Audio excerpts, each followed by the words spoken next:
Praise the Lord. आज मैं Bethel church का संडे सर्विस मैंने बी अटेंड कर पाया। आज 6 तारीख है। एक्चुअली 2 तारीख को ये संडे सर्विस था और टॉपिक था वाई वर्क, और ये पास्टर जॉनसन ने लिया। तो इसमें ये बताया कि हम समझते हैं कि सिर्फ सैबथ डे के लिए हम रेस्ट कर सकते हैं और बाकी सारे दिन काम कर सकते हैं। एक्चुअली आपको पता होना चाहिए कि प्रभु यीशु ने ये कहा ऑलरेडी कि आई एम योर सैबथ। तो इसका मतलब यह है कि ऐसा कुछ सैबत नहीं है। बिलीव इन लॉर्ड जीसस, वही बस ये है सैबत। और रेस्ट तो लेना चाहिए, ऐसा नहीं कि कंटिन्यूस वर्क करना चाहिए, लेकिन जब रेस्ट लेते हो, रेस्ट के वक्त भी आप काम करते हो, राइट। जैसे प्रभु यीशु किसी को हील किए, आपको पता होगा पवित्र बाइबल में दिया गया है कि वो सैबत डे में था। और जूस लोगों ने उन्हें क्वेश्चन किया कि आपने ये कैसे कर लिया, सैबत डे में आपको कोई काम नहीं करना चाहिए। तो उन्होंने आंसर में ये कहा कि आप रेस्ट में भी हील कर सकते हो। और आजकल लोग तो ऐसे रहते हैं कि आपको बिना काम की सैलरी चाहिए, बिना ये कुछ किए फैट लॉस होना चाहिए, बिना कुछ किए हैबिट अच्छा होना चाहिए। तो वी शुड वर्क, ओके। तो when ever you work, believe करो, प्रभु परमेश्वर को बिलीव करो, सो दैट वो आपको ब्लेस करेंगे। He will bless you. Bless करना उनका काम है, मतलब आपका जो वर्क और प्रोसेस, लेकिन आपको काम करना चाहिए। तो हाँ, इसलिए मैंने वो कहा कि आप कुछ नहीं करें, ऐसे ही रह जाओगे। तो ये भी है। और ये मैं प्रॉब्लम्स में भी पढ़ा था कहीं पे कि बिना कुछ काम किए अगर हम एक्सपेक्ट करें तो वो भी सही नहीं है।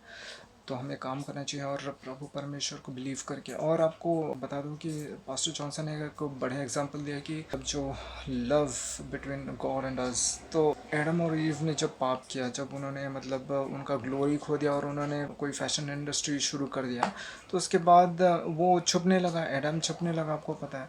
तो प्रभु परमेश्वर आके पुकार रहे थे, वेयर आर यू। कोई दूसरा अगर आदमी आजकल के ज़माने में होता तो वो पूछते क्या किया तुमने। अगर मम्मी अगर तुमको ढूंढ रही है, तुमने कुछ गलत काम किया, तो तुम्हें पूछेगी कि क्या किया तुमने, व्हाट डिड यू डू। लेकिन प्रभु परमेश्वर व्हाट डिड यू डू नहीं कहा उसने। प्रभु परमेश्वर ये कह रहे हैं कि वेयर आर यू। अगर तुमने गलती की तो वो ठीक है, मैं हूँ तुम्हारे पास, लेकिन वो कोई प्रॉब्लम नहीं, लेकिन तुम हो कहाँ पे। प्रभु परमेश्वर आपका सहभागिता चाहते हैं, आपके साथ जो फेलोशिप चाहते हैं। और you are the craftsmanship of lord, प्रभु परमेश्वर। आप एक प्रोजेक्ट हो प्रभु परमेश्वर का, अपने आप को नीचा मत समझो। और मतलब काम तो आजकल ऐसा लोग इग्नोर कर रहे हैं, जैसे मतलब हम हर एक चीज़, चाहे जो कुछ भी हो, उसे लास्ट मोमेंट में करने को देखते हैं। जैसे एग्ज़ाम के टाइम, एग्ज़ाम का डेट जब अनाउंस होगा तभी से हम पढ़ाई करना शुरू कर देंगे। और अगर बहुत दिन हो गए, मतलब जैसे वेकेशन के बाद अगर आप स्कूल जाते हो तो उसमें होमवर्क दिया जाता है, तो तुम बोलते हैं क्या बोल रही है, अरे क्या बोल दिया उसने। तो ये बात है, मतलब काम हम अवॉइड करने को देखते हैं। तो हमें अपना प्रोसेस करना चाहिए, and the Lord will bless us, and the Lord loves अस। और भी कई सारी चीज़ें बताए गए, तो बस ये सब बताया गया। Thank you.